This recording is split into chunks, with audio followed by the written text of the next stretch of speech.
한 주간 잘 지내셨습니까? 예. 여러분, 인생은 만남입니다. 누구를 만나느냐에 따라 삶이 행복하고 또 즐거워지기도 하고, 또 반대로 삶이 고통스럽고 불행해지기도 합니다. 그래서 우리는 바른 동행자를 만나야 합니다. 바른 동행자를 만나야 우리의 삶이 건강하고 행복해지기 때문에 그렇습니다. 왜냐하면 사람은 일평생 서로 함께 영향을 주고 영향을 받고 그렇게 살기 때문에 그렇습니다.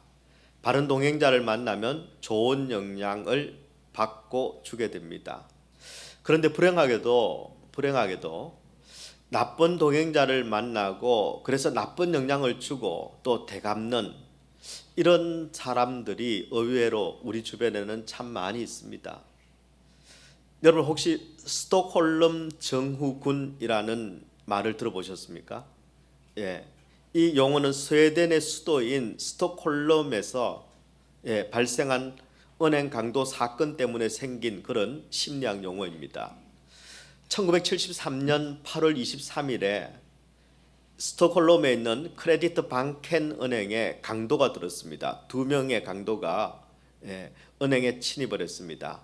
그리고 은행 직원 4명, 여직원 3명과 남자 직원 1명, 이렇게 4명을 인질로 잡고 경찰들과 대치를 했습니다. 이 직원들이 인질로 붙잡혀 있었던 시간이 151시간이었습니다.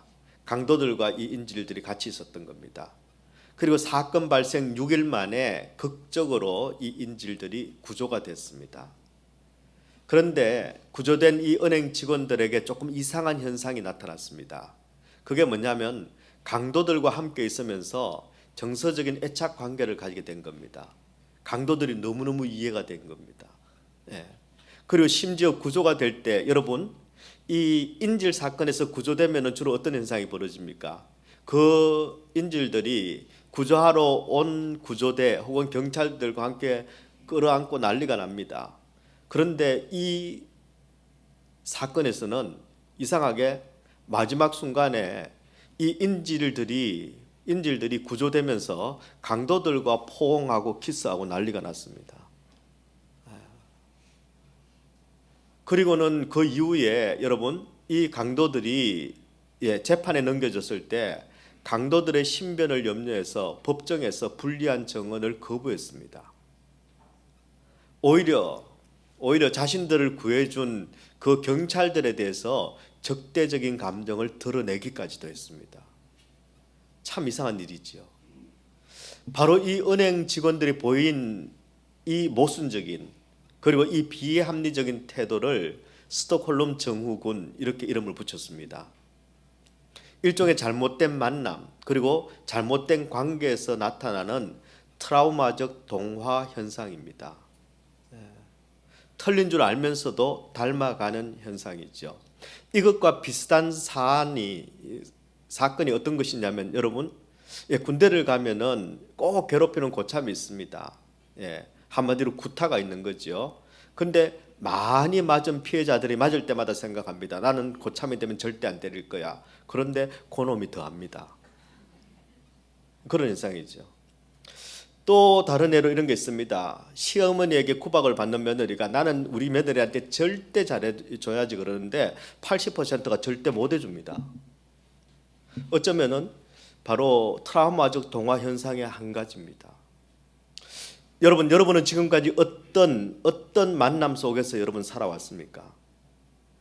여러분은 어떤 동행자를 만나서 인생의 여정을 걸어왔습니까? 아울러 그 누군가에게 여러분은 어떤 동행자였습니까? 여러분, 만약 지금까지 나는 좋은 부모를 만났고 좋은 배우자를 만났고 좋은 친구들을 만났고 그래서 갈수록 내 인생은 점점 나아지는 그런 인생이었다. 그런 분들은 여러분의 남은 삶이 더 좋은 만남을 통해서 더 행복하고 더 즐거워지기를 축원합니다. 근데 만약 반대로 잘못된 만남 때문에 수많은 시간을 고통 속에서 살아온 분들이 만약 계시다면, 더 나아가서 그 잘못된 만남 때문에 여러분 스톡홀름 증후군과 같은 이런 편향되고 왜곡된 상처를 만약에 가지고 있는 분이 있다면 여러분의 남은 삶 가운데는 지금까지 받은 그 모든 고통을 덮고도 남을 훨씬 더 큰 하나님의 그 은혜와 그리고 여러분에게 만남의 복이 함께 하시기를 주님의 이름으로 축원합니다. 자, 그렇다면 우리가 크신 훨씬 더 큰 이 하나님의 은혜와 만남의 복을 누리려면 어떤 만남이 우리 삶 가운데 있어야 될까요? 저는 오늘 본문을 중심으로 여러분과 함께 바로 이 문제를 한번 정리해 보려고 합니다. 바라기는 우리의 남은 삶 더 큰 은혜와 더 큰 만남의 복이 넘쳐나기를 축원합니다. 자, 그렇다면 우리 삶이 더 건강해지려면, 더 아름다워지려면, 더 행복해지려면 우리가 어떤 동행자를 만나야 될까요? 네.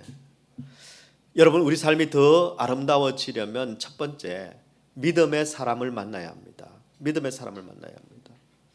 여러분이 사람을 만나는 기준, 여러분이 사람을 가까이 하는 기준, 그것은 무엇입니까? 조금 질문을 좁혀서 만약 여러분의 자녀가 배우자를 고른다면 여러분 어떻게 골랐으면 좋겠습니까? 예쁜 며느리를 원하십니까? 아니면 돈 많은 며느리, 여기는 며느리 및 사위입니다. 아니면 똑똑하고 학벌 좋은, 아니면 집안이 좋은, 아니면 믿음입니까? 오늘 본문의 말씀에 보면은 정말 다 갖춘 그런 배우자를 고른 남유다의 5대 왕 여호람의 이야기가 나오고 있습니다. 근데 다 갖췄는데 한 가지는 빠집니다. 그 한 가지가 무엇이냐면은 이 신부감에게는 믿음은 없었습니다. 여러분, 지금까지 우리가 열왕기하를 쭉 살펴보고 있는데 그 배경은 여러분 북이스라엘이었습니다. 그리고 엘리사 이야기였습니다. 엘리사는 북이스라엘의 선지자였거든요. 근데 오늘 갑자기 오늘 본문의 배경이 북이스라엘에서 남유다로 바뀝니다. 그리고 엘리사와 북이스라엘의 왕들이 아니라 남유다의 5번째 왕, 바로 여호람의 이야기를 하고 있습니다. 여러분, 성경은 이 여호람 왕에 대해서 아주 간단하지만 명료하게 확실하게 평가를 하고 있습니다. 딱 한 줄로 이 여호람이 어떤 사람인지를 우리에게 다 보여줍니다. 열왕기하 8장 18절의 말씀에 보면요, 그가 이스라엘 왕들의 길을 가서 아합의 집과 같이 하였으니 이는 아합의 딸이 그의 아내가 되었음이라. 그가 여호와 보시기에 악을 행하였으나. 여러분, 여호람은 하나님만 믿고 섬겨야 되는 남유다의 왕이었습니다. 그리고 여러분, 이 여호람의 아버지는 여호사밧 왕이었는데 여호사밧은 유다의 왕들 중에서 아주 선한 왕, 그리고 믿음이 좋은 왕으로 알려져 있습니다. 아들의 이름을 이렇게 붙였습니다. 여호람. 여호람은 무슨 뜻인가 하면은 여호와는 존귀하시다라는 뜻입니다. 여호와는 존귀하시다. 그런데 하나님만 믿고 섬겨야 하는 이 여호람 왕이 여러분 믿음이 없는 아내를 만난 것입니다. 믿음 없는 아내를 만나서 어떻게 살았을까? 그 아합의 여호람의 삶을 여러분 18절 말씀은 3가지로 설명을 합니다. 첫 번째는 이 여호람은 믿음 없는 아내를 만나서 이스라엘 왕들의 길을 걸어갔다라고 되어 있습니다. 18절 말씀이죠. 여러분, 남유다의 왕이니까 유다의 왕의 길을 걸어가야 하는데 믿음 없는 이스라엘 왕들의 길을 걸어갔습니다. 두 번째, 여호람은 믿음 없는 아내를 만나서 아합의 집과 같이 하였다 이렇게 되어 있습니다. 아합은 여러분 여호람의 장인입니다. 그런데 이 아합은요 악한 왕이었습니다. 세 번째, 여호람은 믿음 없는 아내를 만나서 여호와 보시기에 악을 행하였다 이렇게 되어 있습니다. 여호와 보시기에 악을 행하였다. 한마디로 여호람은 믿음 없는 아내를 만나서 하나님을 떠나버렸습니다. 믿음 있는 아버지, 부모 밑에서 자랐던 여호람이 믿음 없는 아내를 만났는데 아내 따라서 그냥 믿음 없는 그런 일을 했다라는 것입니다. 예. 여러분 그 결과는 어떻게 됐을까요? 여러분 성경 말씀은 이 요람 왕의 남은 삶이 어떻게 되었는지를 샅샅이 기록해서 우리에게 전하고 있습니다. 특별히 여러분 역대하 21장에 보면은 이 요람의 이야기가 나옵니다. 역대하 21장 14절의 말씀입니다. 여호와가 내 백성과 내 자녀들과 내 아내들과 내 모든 재물을 큰 재앙으로 치시리라. 바로 요람에게 내려진 바로 하나님의 징계였습니다. 큰 재앙으로 치겠다. 여러분 15절 이어진 15절의 말씀에 보면 또 너는 창자의 중병이 들고 그 병이 날로 중하여 창자가 빠져나오리라 하셨다 하였더라. 중병이 듭니다. 어떻게 됐을까요? 19절의 말씀에 보면은 그가 심한 병으로 죽으니 백성이 그들의 조상들에게 분향하던 것 같이 그에게 분향하지 아니하였으며. 여러분 그가 드디어 병으로 죽었습니다. 그런데 죽고 난 다음에 어떤 일이 벌어졌는가? 여러분 왕이 죽었는데 백성들이 분향을 하지 않았습니다. 많은 경우에 죽고 난 다음에 그 사람의 평가가 나타나지요. 장례식에서 우리는 그 사람이 어떻게 살았는지를 알 수 있습니다. 그런데 아무도 분향하지 않았습니다. 더 나아가서 역대하 21장 20절의 말씀에 보면은 아끼는 자 없이 세상을 떠났으며. 여러분 요람이 죽었는데 아무도 안타까워하는 사람이 없습니다. 이 요람을 사랑한 사람이 없습니다. 한마디로 나라가요 한 사람이 죽었는데 어떤 현상이 벌어졌냐면은 경사났네 경사났어 이렇게 된 겁니다. 이게 말이 됩니까? 아끼는 자 없이 세상을 떠났으며 무리가 그를 다윗성에 장사하였으나 열왕의 묘실에는 두지 아니하였더라. 여러분 다윗과 그리고 유다 왕들이 묻히는 왕들의 묘실이 있습니다. 그런데 이 요람은 그 왕들의 묘실에 모시지 않았습니다.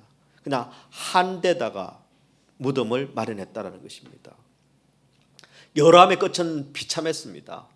가정도 자녀도 건강도 명예도 재물도 모든 것을 다 잃어버린 아주 불쌍한 인생으로 그렇게 죽어갔습니다. 참 두려운 말씀입니다.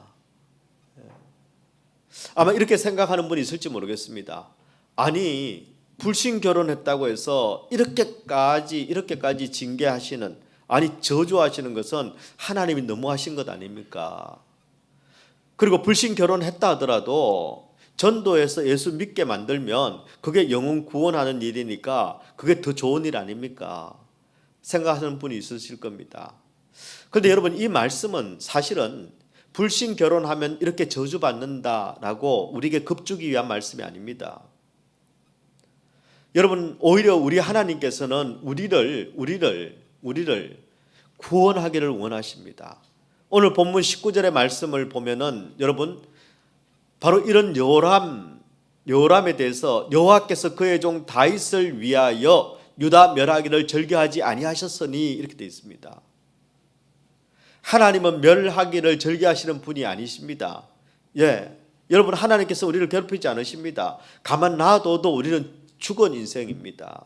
가만 놔둬도 우리는 지옥 가는 인생입니다. 그러니까 뭐를 더 하실 필요도 없습니다. 우리 하나님께서는 절대 우리를 멸망시키시는 분이 아니라 우리는 이미 하나님을 떠나서 사망의 권세 아래 멸망받은 자들입니다. 그런데 우리 하나님께서는 그렇게 멸망받은 자들, 앞으로 영원히 멸망받을 우리들을 살려내시는 분이 바로 우리 하나님이십니다. 죄로 인해서 이미 죽은, 죄로 인해서 영원히 죽을 수밖에 없는 우리를 여러분 그분은 독생자이신 예수 그리스도를 보내서 십자가에서 죽이시기까지 하면서 결국은 우리를 살려내신 분, 그분이 바로 우리 하나님이시라는 것입니다.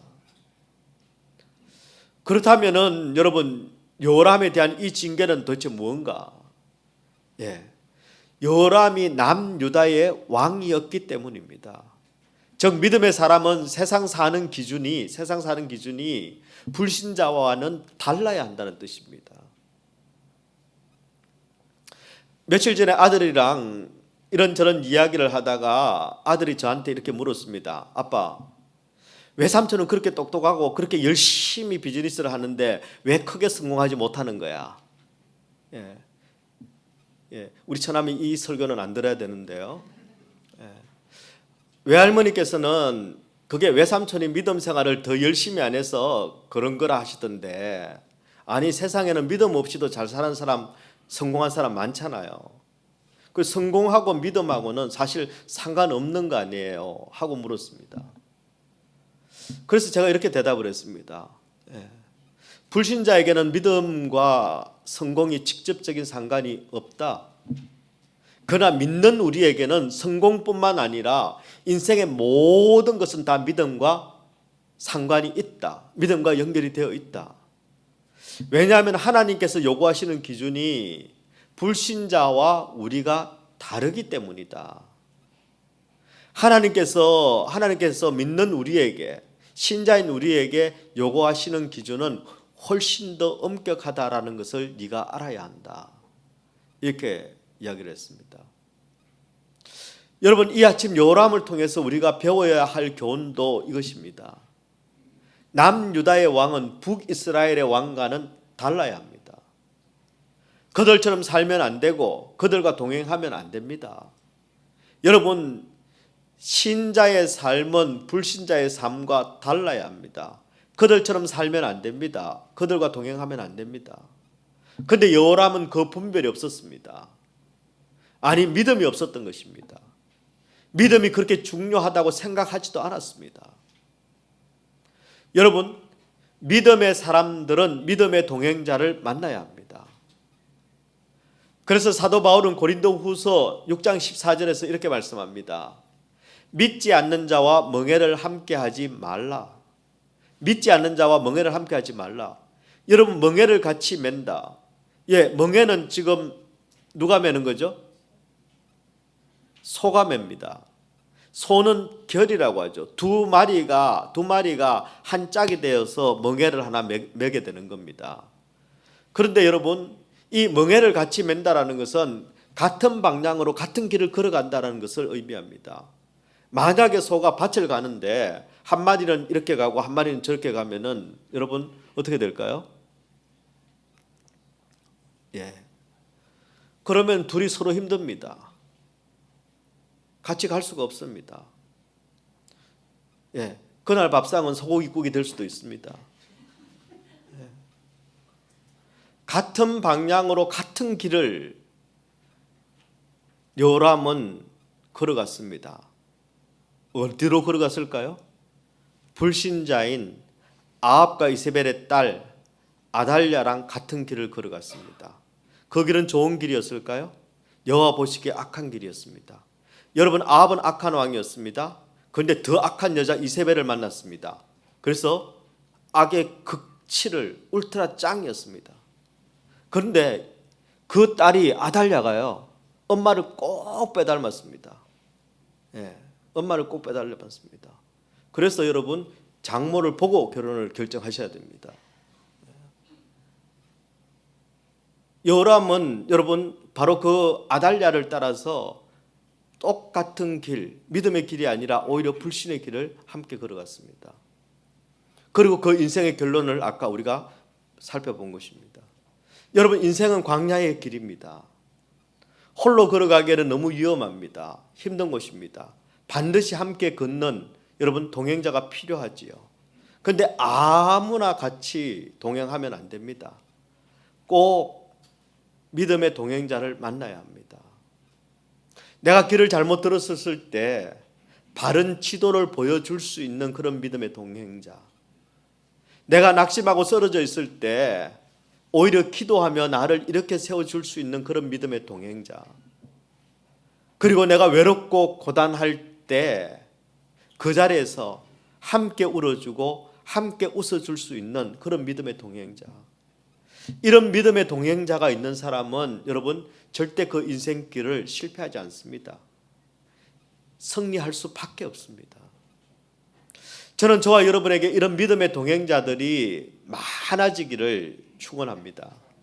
뿐만 아니라 우리 서로가 믿음의 동행자, 바른 길을 보여주고 기도하며 이렇게 세워주고 그리고 함께 울고 함께 웃는 이런 믿음의 동행자가 되어줌으로 말미암아 고단한 인생길이 오히려 더 풍성해지고 더 건강해지고 더 따뜻해지고 더 아름다워지는 그런 인생이 되기를 축원합니다. 두 번째입니다. 우리의 삶이 더 건강하고 더 행복하고 아름다운 삶이 되려면 바로 도울 사람을 만나야 됩니다. 나를 도와줄 사람을 만나야 합니다. 여러분, 우리 삶에는 수많은 사람들과의 만남이 있습니다. 그 중에 나를 돕는 사람이 있지요. 나에게 도움이 되는 사람이 있습니다. 그런데 반대로 도움은 1도 안 되고 나를 힘들게만 하는 사람이 있습니다. 보통 집에 많이 있습니다. 그리고 대부분의 사람들은 여러분 별 의미 없는 그런 피상적인 만남입니다. 사실 만나도 되고 안 만나도 되는 그런 경우가 훨씬 더 많습니다. 지금 여러분 주위에는 어떤 사람들이 많습니까? 여러분을 도와주는 사람이 많습니까? 아니면 여러분을 더 힘들게 하는 사람이 많습니까? 저는 저와 여러분의 인생 가운데 정말 우리를 돕는 사람이 많아지는 그런 인생이 되기를 바랍니다. 그럼 어떻게 하면 내 주변에 나를 힘들게 하는 사람보다 도와주는 사람이 더 많아지게 될까요? 어떻게 하면 될까요? 간단합니다. 여러분이 많이 도와주면 됩니다. 많이 도와주면 됩니다. 그게 보통 기브하면 테이크 받는다 이런 뜻입니다. 기브 앤 테이크의 원리죠. 근데 여러분 맞습니까? 아닙니다. 사실은 우리는 베푼 만큼 준 만큼 못 돌려받습니다. 베푼 만큼 못 돌려받습니다. 대부분의 경우는 베푼 만큼 못 돌려받기 때문에 여러분 이런 전문 용어가 생겼습니다. 배은망덕. 결초보은이 많을까요? 배은망덕이 많을까요? 배은망덕이 훨씬 더 많습니다. 여러분 우리 사자성어 중에요. 사람이 여러분 베푼 만큼 안 돌려줍니다. 제비는 받은 만큼 돌려줍니다. 제비나 돌려주지. 사람은요 받고는 모른 척합니다. 자기 불리하면은 그냥 망덕합니다. 그러다 보니까 우리는 정말 가까운 사이에서 원망이 나옵니다. 부모 자식 간에, 부부 간에, 형제지 간에, 친구 사이에 네가 그럴 줄 몰랐다. 내가 너한테 어떻게 했는데 섭섭하다. 이런 말이 나오고 이런 마음이 생기는 겁니다. 그래서 때로는 이런 결단을 하는 사람이 있습니다. 나는 도움도 안 받고 도움도 안 줄 거야. 그냥 깔끔하게 내 인생 내가 독고다이로 혼자 산다. 뭐 이렇게 주장하는 분들이 있습니다. 근데 그게 사실은 깔끔한 게 아니고요. 사실은 좀 교만한 생각입니다. 세상 어떤 사람도 혼자서는 잘 살 수 없습니다. 반드시 누군가의 도움이 필요합니다. 하나님께서 인생을 혼자서 잘 살 수 없도록 처음부터 그렇게 디자인하셨습니다. 함께 살아야 잘 살 수 있습니다. 여러분 인생의 가장 큰 비극은 내 삶에 문제가 생기고 고통이 생기는 게 아닙니다. 그건 다 겪습니다. 여러분 한번 물어보십시오. 문제 없느냐? 없다고 이야기할 겁니다. 진짜 없느냐? 그래도 없다고 이야기할 겁니다. 정말 없느냐? 세 번째 말하면요. 그래도 없다고 생각하는 사람은 치명적인 문제를 알릴 수 없는 문제를 가지고 있는 사람입니다. 다 문제 있습니다. 여러분. 다 여기 멀쩡한 얼굴을 하고 있지만 다 문제 있습니다. 저 빼고 다 문제 있습니다.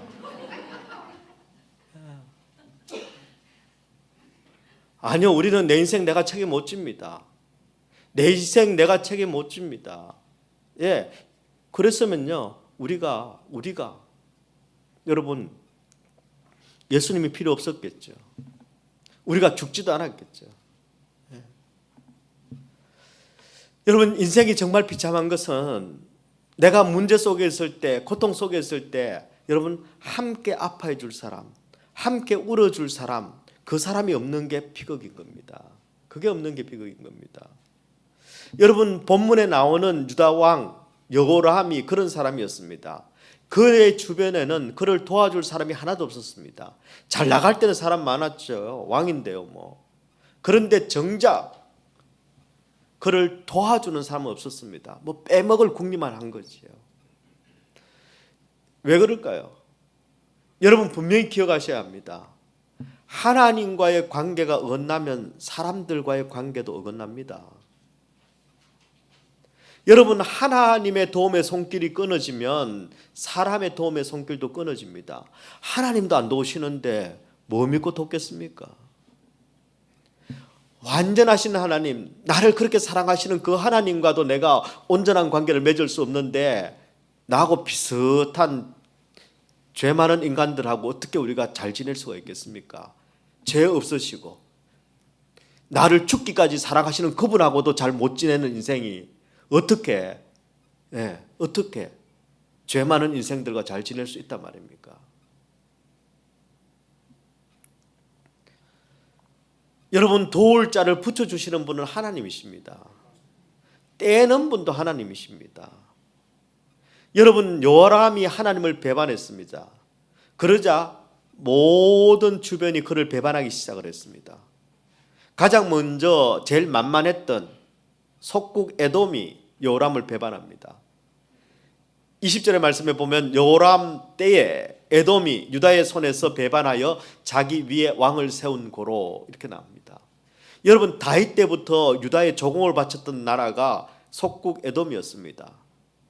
그런데 그 에돔이 유다를 배반합니다. 반기를 듭니다. 그리고 22절의 말씀에 보면은 림나도 배반하였다라고 되어 있습니다. 그때 림나도 배반하였더라. 여러분 이 림나는요 유다의 한 성읍입니다. 에돔 다른 족속뿐만 아니라 바로 우리 같은 족속 유다의 같은 동족인 림나도 바로 이 요람을 배반한 것입니다. 이뿐만 아닙니다. 여러분 이방 나라들이 요람을 배반하기 시작합니다. 역대하 21장 16절의 말씀에 보면요 여호와께서 블레셋 사람들과 구스에서 가까운 아라비아 사람들의 마음을 격동시키사 요람을 치게 하셨으므로 하나님께서 이때까지 보호해 주셨던 겁니다. 그런데 바로 하나님과의 관계를 끊어버린 요람, 하나님의 보호를 받을 수 없게 되자 여러분 이 블레셋 아라비아 사람들이 요람을 치게 만드셨습니다. 지금 요람의 주변에는 여러분 돕는 사람이라고는 하나도 없습니다. 안팎으로 그를 공격하고 배신하는 사람들만 있습니다. 왜 이렇게 됐을까요? 요람이 하나님을 배반했기 때문입니다. 여러분, 여러분의 인생은 지금 어떻습니까? 도와줄 사람이 많습니까? 아니면은 애먹이는 사람만 많습니까? 쓸데없는 사람만 많습니까? 만약 지금 내 인생 가운데 나를 돕는 사람이 없다. 이 사람을 생각해도 지가 나한테 이러면 안 되는데 섭섭하고 저 사람을 생각해도 내가 준 게 얼만데 나한테 어떻게 이렇게 하냐고 섭섭하고 만약에 내 주변에는 모두가 원망스러운 사람들 뿐이라면은 섭섭한 사람들 뿐이라면은 나한테 이렇게 할 수 없는데 그렇게 하고 있는 그런 인간들 뿐이라면은 여러분 그 사람들을 미워하거나 원망하기 전에 지금 나하고 하나님과의 관계가 바로 되어 있는지 그걸 여러분 확인하셔야 합니다. 하나님과의 관계가 바로 되면 도울 사람들을 붙이시고 아닌 사람들을 하나님께서 떼시기 때문입니다. 그건 하나님이 해 주시는 일이고 하나님이 하실 수 있는 일이고 하나님만 할 수 있는 일입니다. 하나님과의 관계가 어긋나면 내가 영적으로 어두워지면요 멀쩡하게 돕던 사람도 어느 순간 원수로 변하는 게 이게 세상사고 인간관계입니다. 그러나 아무리 바닥 인생이라 하더라도 여러분 아무리 끝난 인생이라 하더라도 사방에 아무도 도울 사람이 없는 인생이라 하더라도 만약에 하나님이 돕기로 하시면 그 인생은 역전이 되는 겁니다. 역전전도가 아니라 인생의 새로운 챕터, 뉴 챕터를 우리 하나님께서는 살게 하십니다. 여러분 모세는 나일강에 버려졌습니다. 100일도 안 됐어. 그런데 하나님께서 모세를 돕기로 결정하시자 그는 결국은 200만 이스라엘 백성을 이끄는 지도자가 되었습니다. 여러분, 멸시받던 모압 여인, 그것도 과부, 바닥 인생이었던 룻을 하나님께서 돕기로 하시자 결국 그녀는 온 인류의 구원자 되시는 예수님의 조상이 되고, 그리고 예수님의 족보에 그 이름이 기록됩니다. 여러분, 인생의 위기는 누구에게나 다 찾아옵니다. 그러나 위기가 찾아왔을 때 하나님과의 관계를 내가 점검하고 하나님과의 관계를 바르게 하고, 그리고 그 하나님을 붙들고 그 하나님을 의지하고 그리고 일어선다면 우리 하나님께서는 반드시 우리를 승리하게 하십니다. 믿음의 사람들을 붙여주십니다. 도울 자를 붙여주십니다. 그도 저도 아니면 하나님께서 직접 오십니다. 저와 여러분이 바로 이 비밀을 아는 인생이 되기를 축원합니다. 뿐만 아니라 이 비밀을 우리가 직접 누리는 그런 인생이 되시기를 우리 주님의 이름으로 축원합니다. 우리는 새로운 한 주를 또 살아갑니다. 어떤 일이 기다리고 있을지, 우리 삶에 어떤 일이 닥치게 될지 우리는 아무도 모릅니다. 하지만 분명한 것은 우리가 흔들리는 그 사람, 흔들리는 환경, 그것만 바라보고 때로는 분노하고 때로는 절망하고 때로는 웃고 때로는 우는 그런 인생이 아니라 흔들리지 않는, 영원히 변하지 않으시는 그 전능하신 하나님을 바라보고 그분을 의지하고, 그래서 그분과 함께 넉넉히 승리하는 그런 한 주간이 되시기를 우리 주님의 이름으로 축원합니다. 인생의 바른 동행자를 만나서 그 삶이 참 아름다워진 한 사람을 제가 여러분에게 소개하겠습니다. 조서환이라는 청년이 있었습니다. 육군 3사관 학교를 졸업했습니다. 집안이 어려워서 장교가 되기로 한 겁니다. 그리고 23세 육군 소위로 드디어 임관을 했습니다. 이 조서환이라는 청년이 얼마나 괜찮은 그런 청년이었느냐 하면은 모든 사람들이 조서환이는 장군감이다. 동료들도 선생들도 누구든지 이 조서환은 장군감이라고, 분명히 장군을 우리 동기 중에서 제일 먼저 달 거라고 그렇게 인정하던 그런 촉망받는 그런 이제 장교가 된 겁니다. 그런데 임관한 그 해에 수류탄 투척 훈련을 하다가 부대원이 실수하는 바람에 이 조서환 소위가 바로 임관한 그 해에 오른손을 잃게 됩니다. 하루아침에 오른손은 날아가 버리고 온몸에 수류탄 파편이 박힌 그런 생사를 알 수 없는 그런 지경이 되어버렸습니다.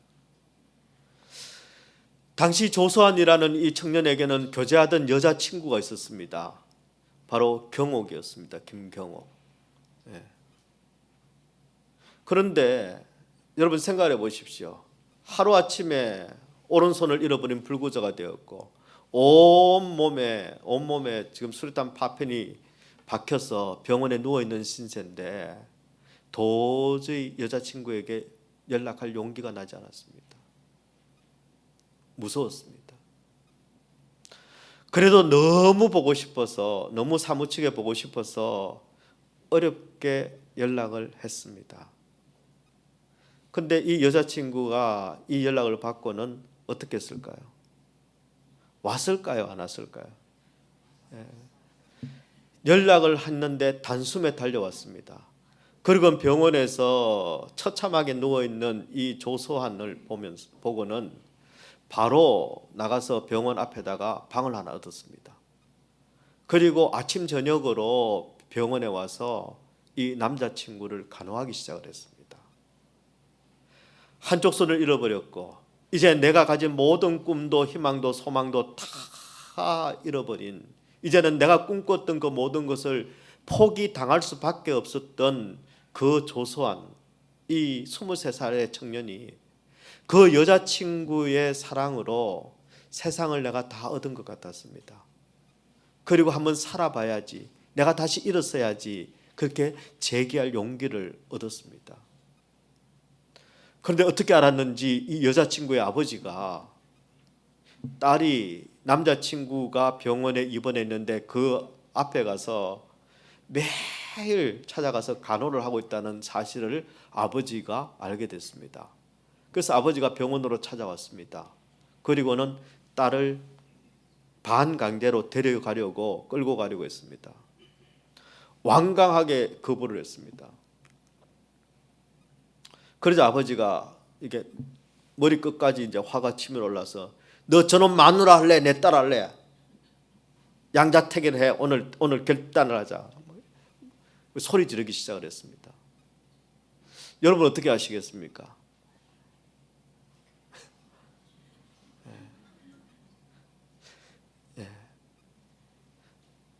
조서안의 마누라가 됐을까요? 아버지의 딸이 됐을까요? 그래서 딸은 키우면 키워봐야 아까도 일부 때도 전부 아버지를 버렸다고 말하는 분들은 전부 여자분들이었습니다. 남자들은 의리가 있어서 차마 말을 못하고 있는데 김경옥이 이렇게 아버지에게 이야기했습니다. 아버지, 절대 그런 일은 있어서도 안 되고 있지도 않겠지만 그래도 사람이 살다 보면 불운한 일을 겪게 되는데 만약 아버지가 한쪽 팔을 잃었다고 생각해 보세요. 엄마가 나는 한쪽 팔 없는 사람하고는 살 수 없어 하고 집을 나가서 다른 삶을 살기를 원하세요? 아니면은 아버지 곁에 남아서 아버지의 잃어버린 팔이 되어 주기를 원하세요? 아버지는 어떨 것 같아요? 하고는 이 딸이 아버지한테 이야기를 했습니다. 이 아버지가 결국은 아무 대답도 못한 채 딸을 포기하고 돌아가야만 했습니다. 좋은 아버지지요, 사실은. 그래도 우리는 뭐 그냥 다 이런 사람 많습니다. 제가 그렇다는 게 아니라 이런 사람들 많습니다. 근데 여러분, 이 모든 광경을, 이 모든 이야기를 이 조서안이 누워서 들어놓고서는 다 보고 듣고 있는 겁니다. 아니 그 병실에 이제 딸 끌고 가려고 왔으니까 그걸 다 지켜보고 있는 이 조서안이라는 이 청년의 마음속에 큰 감동이 밀려왔습니다.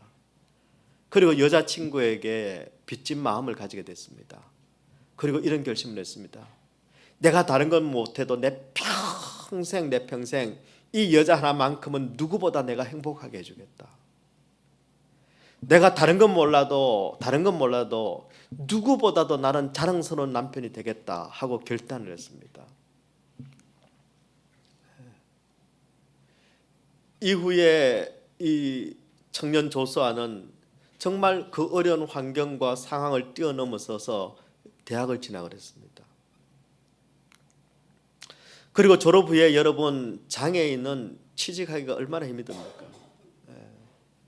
하지만 여자친구가 그랬던 것처럼 사랑은 모든 것을 참고 모든 것을 견딘다 하는 이 고린도전서 13장 7절의 말씀을 붙들고 모든 상황과 환경을 녹록지 않았지만 믿음으로 버티고 견디고 참고 그렇게 지났습니다.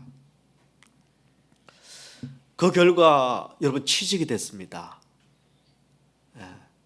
애경산업에 취직이 됐습니다. 애경산업에. 그리고는요, 그 회사에 들어가서 그 회사 애경의 성공 제조기라고 불렸습니다. 상품 기획을 맡았었는데 여러분, 바로 애경의 효자 상품이라고 불리는 하나로 샴푸가 바로 이 조서환이 기획한 상품이었습니다. 잘 모르시겠지만 그 당시만 하더라도 샴푸, 린스, 트리트먼트를 따로 썼습니다. 그런데 그걸 하나로 묶어서 만들어낸 겁니다.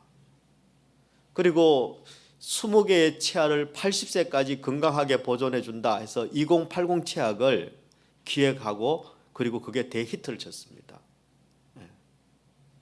뿐만 아니라 여러분, 그 제3세대 이동통신 회사 중에 한국통신에서 프리텔이라는 것을 만들어서 한국통신 프리텔이 3G죠. 제3세대 무슨 통신 그 브랜드를 하나 이렇게 론칭을 했습니다. 쇼라는 건데 그것도 여러분 이 조소환이 마케팅을 담당했었습니다. 당시에 시장 점유율 1위를 기록을 했었습니다. 그래서 한국통신프리텔의 KTF의 부사장까지 올랐습니다. 이후로도 여러분 수많은 사람들에게 희망을 전하는 그런 놀라운 아름다운 그런 삶을 여러분 이 조소환 씨는 살고 있습니다. 뿐만 아니라 여러분 여자친구 이름 기억하십니까? 김경옥 권사님. 이 조소환 장로님 김경옥 권사님이 너무너무 신실하게 여러분 교회를 섬기고 있습니다. 여러분 장애자였던 조소환, 청년 조소환, 앞날에 대한 모든 꿈도 모든 비전도 이제는 버려야만 했던 그 조소환, 그가 어떻게 해서 이렇게 아름다운 인생, 건강한 인생, 풍성한 삶을 살 수 있었을까요? 오히려 꿈을 잃어버리고 비전을 잃어버린 수많은 청년들에게 이런 비전 있는 삶을 나누는 그런 복된 축복 인생이 될 수 있었을까요? 바로 바른 동행자를 만났기 때문입니다. 바른 동행자를 만났기 때문입니다. 내가 가장 힘들 때, 가장 어려울 때 달려와서 함께 울고 함께 웃고 간해해줬던 그 김경옥. 아버지가 가자 그랬을 때 아버지의 손을 뿌리쳤던 그 김경옥. 바로 그 김경옥이라는 동행자가 아니었다면 여러분 청년 조소환의 인생은 이렇게 아름다워질 리가 없었습니다.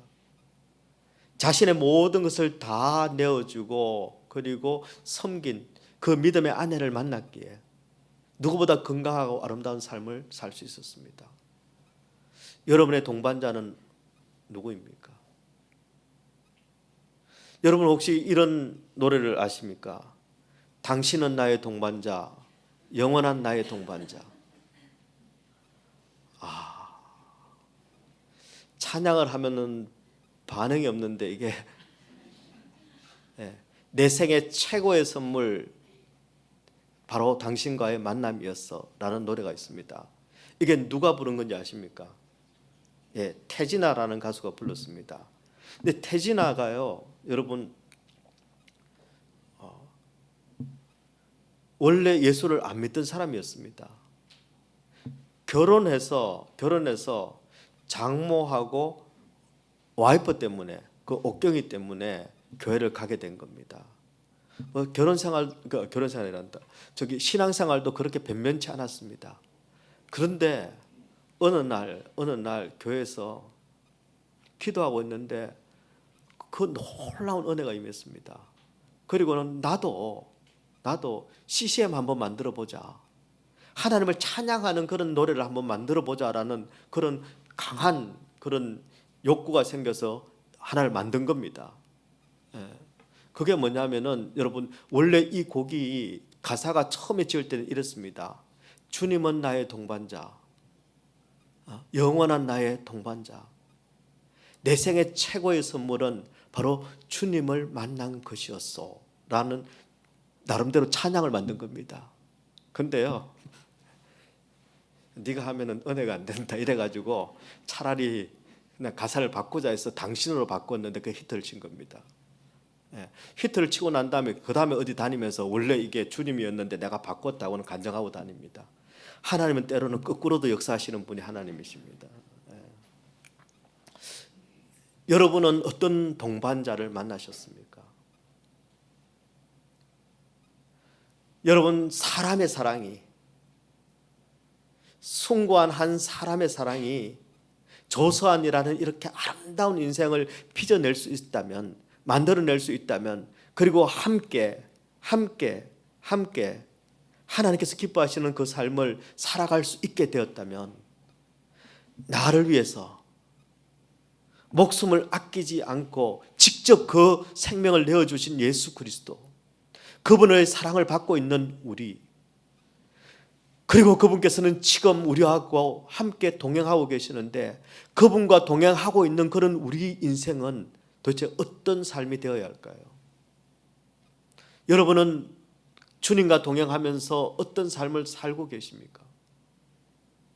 저는 저와 여러분이 죽기까지 나를 사랑하신 바로 그 예수님의 사랑을 바로 알기를 원합니다. 그리고 그 사랑의 빚진 자가 되기를 원합니다. 그리고 우리의 남은 모든 삶을 여러분 다른 어떤 것보다 바로 나를 위해 죽으시고 나를 위해 살아나신 그 예수님을 믿음의 눈으로 날마다 바라보는 그런 인생이 되기를 원합니다. 그래서 그분이 가자고 하는 데는 묻지 않고 따라갈 수 있는 그런 인생, 그분이 원하시는 일이라면은 다 나 잘되라고 하시는 말씀이겠지 하고 그 일을 할 수 있는 그런 인생, 끝까지 주님과 함께 예수님과 함께 동행하는 그런 동행자들이 되시기를 우리 주님의 이름으로 축원합니다. 예수님과 함께 동행한다면 저는 확신할 수 있습니다. 저와 여러분의 인생은 절대 실패할 수가 없습니다.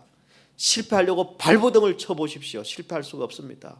그분은 영원한 사망 권세를 이기신 분이시고 그 권세를 가지고 우리와 함께 계시면서 우리를 그 영원한 생명 가운데 승리 가운데 인도하시는 분이 우리 예수님이시기 때문입니다.